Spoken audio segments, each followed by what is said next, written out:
आज मैं आपको पढ़ाऊंगा साइलेंट लेटर यू। तो चलिए शुरू करता हूं।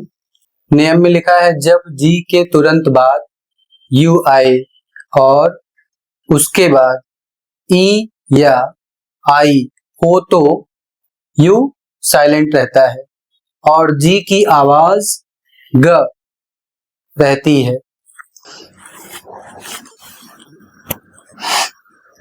जैसे यहां पर लिखा है GUESS और इसे पढ़ा जाएगा गेस, इसकी हिंदी अंदाजा लगाना। अगला शब्द है GUEST, इसे पढ़ा जाएगा गेस्ट और इसकी हिंदी होती है मेहमान। अगला शब्द है GUIDE और इसे पढ़ा जाएगा गाइड, इसका अर्थ होता है मार्गदर्शक। अगला शब्द है GUITAR और इसे पढ़ा जाएगा गिटार, इसका अर्थ होता है वाद्य यंत्र।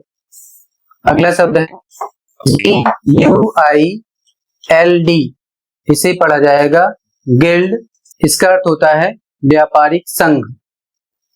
अगला शब्द है GUILT और इसे पढ़ा जाएगा गिल्ड, इसका अर्थ होता है अपराध। इन सभी में यू के बाद आई आया है या ई आया है और जब यू के बाद ई या आई कोई आता है तो उन सभी में यू साइलेंट हो जाएगा, लेकिन इसमें उच्चारण में थोड़ी सी समस्या हो सकती है। तो यहां पर ध्यान देना है कि जी और यू के बाद जो वॉवेल्स आता है उसी का उच्चारण करना है।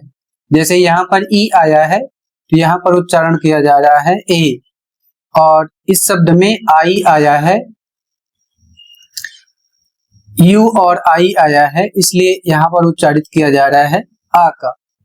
और अगले शब्द में यू आई आया है, यहाँ पर छोटी ई का उच्चारण किया जा रहा है। तो आई आ और छोटी ई दोनों होता है, तो शब्द के अनुसार उच्चारण करना है। अगला नियम है फ्रेंच से आए कई शब्दों के अंत में GUE होता है, जिसमें यू का उच्चारण नहीं होता है। तो यहाँ पर देखिए फ्रेंच के कौन कौन से शब्द हैं जिसमें मैंने टिक किया है, ये सभी फ्रेंच के शब्द हैं। जैसे DIALOGUE और इसे पढ़ा जाएगा डायलॉग, इसका अर्थ होता है संवाद या फिर वार्तालाप। अगला शब्द है CATALOGUE, इसे पढ़ा जाएगा कैटलॉग और इसका अर्थ होता है सूची पत्र। अगला शब्द है LEAGUE, इसे पढ़ा जाएगा लीग, इसका अर्थ होता है संघ। अगला शब्द है COLLEAGUE कॉलिग, इसका अर्थ होता है सहकर्मी।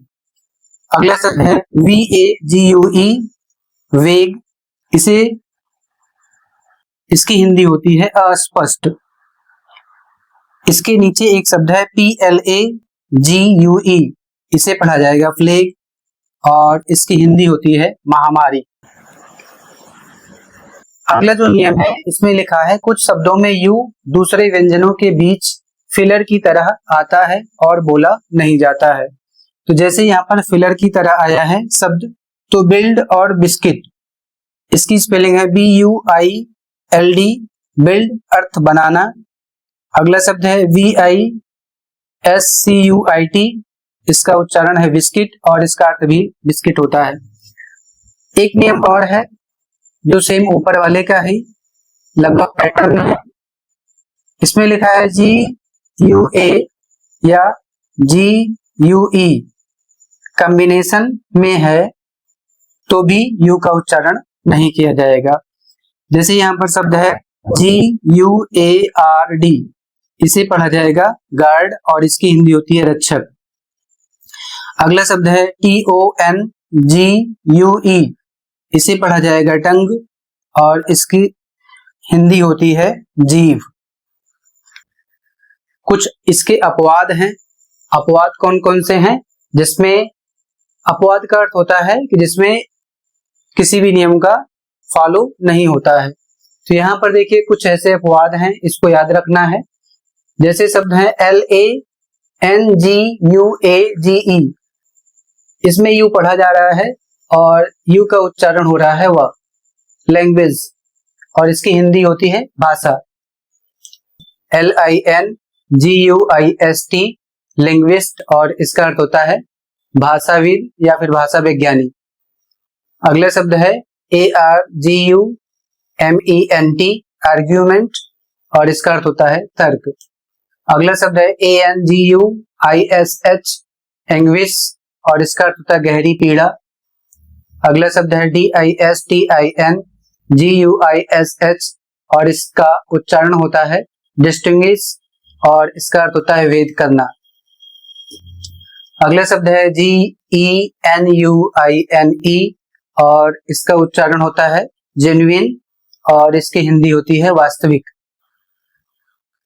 इन सभी शब्दों में यू का उच्चारण किया जा रहा है, कहीं पर व का उच्चारण हो रहा है और कहीं पर या का उच्चारण हो रहा है। तो इन सभी शब्दों को याद करना है। जो विद्यार्थी इंग्लिश का सही उच्चारण नहीं कर पाते हैं उनके पास यह वीडियो अवश्य शेयर करें।